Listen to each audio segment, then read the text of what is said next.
This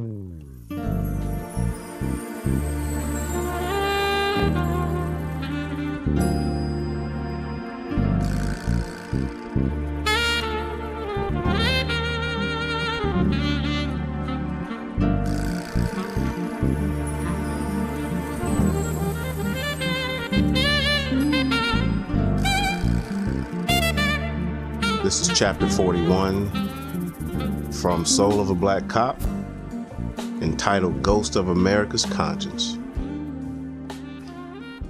I respond to a call at the intersection of Martin Luther King Boulevard for unknown trouble. On this day, the sun shines brightly with not a cloud in the sky. This I equate with happiness, yet a certain sad imperfection lingers beneath the perfect blue skies on King Boulevard. To my right is one of the many liquor stores.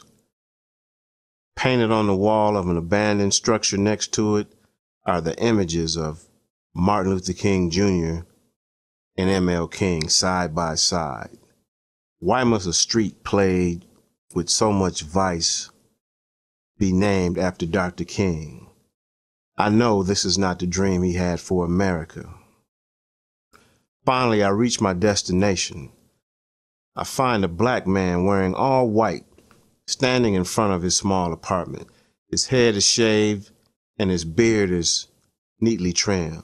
He's intoxicated and he holds a glass of wine. He takes on a divine appearance as the sun shines on his garments. Black Jesus pops into my mind.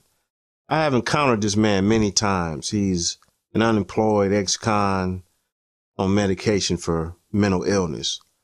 On previous occasions, he shared with me several news articles written about him in various newspapers across the country.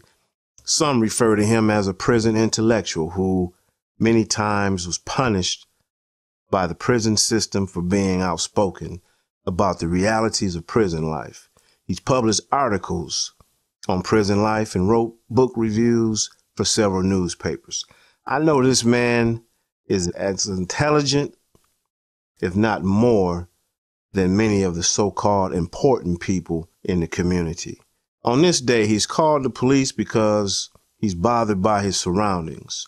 The drug users and prostitutes constantly knock at his door. He wants them to go away. Officer Willingham, I loan these people money, he says. I give them advice. I try to help them. I try to make my community better. And they knock at my door constantly, 24 hours a day. I'm tired, man. I want all this to go away. I listen to him and think maybe he doesn't realize that he and they have gone away, and this is where they wound up together on King Boulevard, across the street from the paintings of King and Malcolm X. For as long as I've known this man, he's always shared with me the monologues of his prison experience. His ability to launch into a poetic speech from memory amazes me. As we talk, he does just that.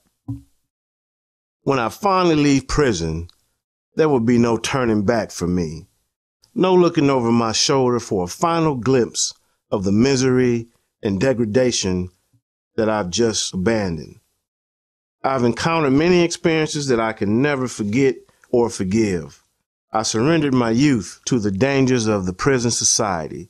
It's a terrible feeling that a man often gets when he realizes that he's the filth that's been left by the wayside. His fellow countrymen's victorious disposition, yay, we got him off the streets, is his hell forever.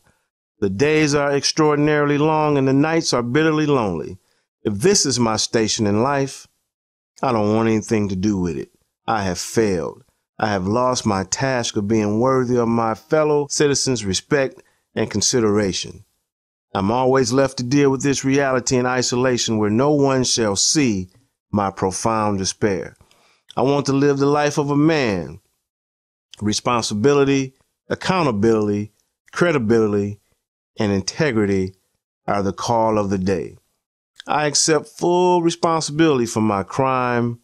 I don't place the blame on society's shoulders. However, I do not consider myself a criminal. I reject that name. Approximately 25 years ago, I offended society. I was subjugated to a lengthy incarceration of 12 to 15 years for my so-called wicked inequities. I am certain that I received a cruel and unusual punishment for the offense known as armed robbery with a broken, dilapidated BB gun. Theoretically speaking, I have not been rehabilitated. I am not getting constructive treatment that will allow me to become a productive citizen. I have been forgotten. They don't understand that this has made me the real criminal that the politicians have said I was. There are many individuals like myself who have been polluted, contaminated, dehumanized without justification for such foul and treacherous treatment. I have been betrayed and manipulated by some autocratic elements. I have been stripped of my credibility, my individuality, and my manhood have been verbally violated. I'm expected to act normal in an abnormal environment, to always be agreeable and never questionable. It appears to be an extremely undemocratic expectation. You might wonder if this is the fault of the government that crime is rising, or is it the fault of the parole boards who release the animals back onto the streets to victimize the innocent citizen? Or maybe it's the fault of the police officer who preys on the weak and the disenfranchised. Well, heck, Officer Willingham, who's to blame for what we see before us? I say we're all to blame. And he raises a glass of wine as if to toast a conclusion. And I shake his hand, and he smiles and nods.